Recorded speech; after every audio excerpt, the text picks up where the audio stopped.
हनुमान जी और अहिरावण के वध के बाद की कहानी। पाताल लोक की गहराइयों में एक नई चुनौती।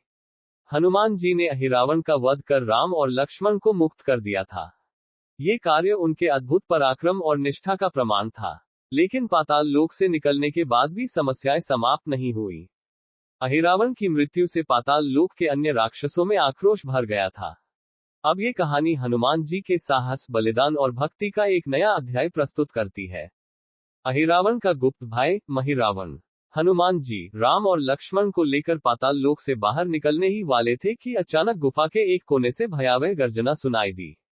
ये गर्जना थी अहिरावण के बड़े भाई महिरावण की, जो एक और भी शक्तिशाली तांत्रिक और योद्धा था। महिरावण ने अहिरावण के वध का बदला लेने की प्रतिज्ञा ली थी। महिरावण का परिचय। महिरावण एक अत्यंत बलशाली और मायावी राक्षस था। उसने अपने जादुई कौशल और तांत्रिक विद्याओं से पाताल लोक में अपार शक्ति अर्जित की थी। वह अपने भाई की मृत्यु के लिए हनुमान जी और राम लक्ष्मण को दोषी मानता था और उनसे बदला लेना चाहता था।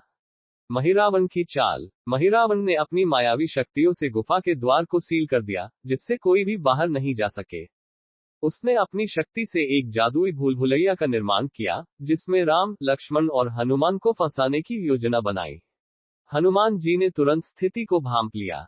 उन्होंने राम और लक्ष्मण से कहा, प्रभु, आप मेरी पीठ पर सवार हो जाइए।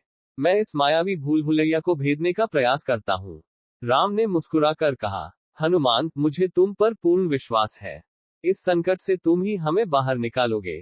भूल भुलैया की चुनौती। भूल भुलैया में कदम रखते ही हनुमान जी को चारों ओर भ्रम दिखाई देने लगा।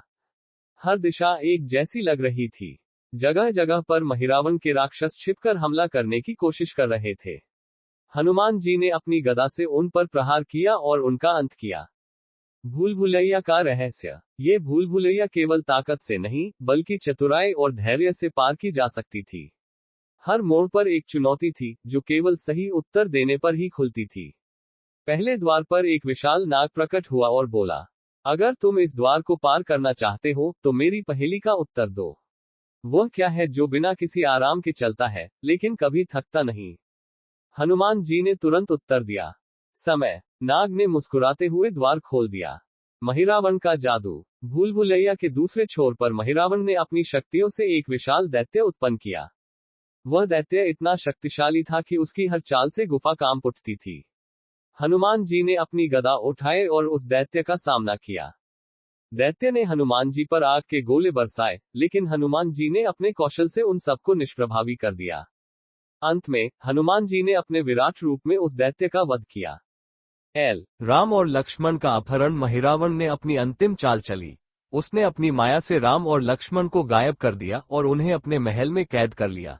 हनुमान जी को जब ये पता चला, तो उनका क्रोध 7वें आसमान पर पहुंच गया। हनुमान जी ने महिरावण को ललकारा, हे दुष्ट राक्षस, यदि तुम्हारे अंदर साहस है, तो सामने आकर युद्ध कर। छिपकर लड़ाई करना कायरता है। महिरावण का अंतिम युद्ध। महिरावण अपने तांत्रिक महल से बाहर आया। उसके हाथों में एक चमकती हुई तलवार थी, जो जादुई शक्तियों से भरी हुई थी।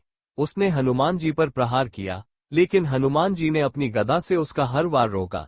युद्ध कई घंटों तक चलता रहा। महिरावण ने अपनी मायावी शक्तियों का उपयोग करते हुए हनुमान जी को भ्रमित करने की कोशिश की, लेकिन हनुमान जी ने अपनी बुद्धि और बल से हर चाल को नाकाम कर दिया। पंचमुखी हनुमान का प्रकट होना। महिरावण को हराना आसान नहीं था। उसकी ताकत बढ़ती जा रही थी। तब हनुमान जी ने पंचमुखी रूप धारण किया। ये रूप उनकी अद्वितीय शक्ति और भक्ति का प्रतीक था।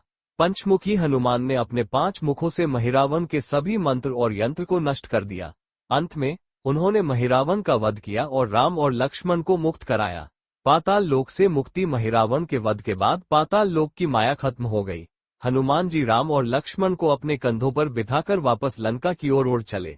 लक्ष्मण का आशीर्वाद। लंका पहुंचने के बाद लक्ष्मण ने कहा, हनुमान, तुम्हारी भक्ति और पराक्रम के बिना ये सब संभव नहीं था। तुमने हमें एक बार फिर से मृत्यु के मुख से बचाया। राम ने हनुमान जी को गले लगाते हुए कहा, हनुमान, तुम्हारी भक्ति अतुलनीय है। तुम केवल मेरे सेवक नहीं, मेरे प्रिय मित्र हो। संदेश। ये कहानी हनुमान जी के साहस, बुद्धिमत्ता और भक्ति का प्रतीक है। ये हमें सिखाती है कि सच्चे मन से की गई सेवा और भक्ति से कोई भी कठिनाई पार की जा सकती है।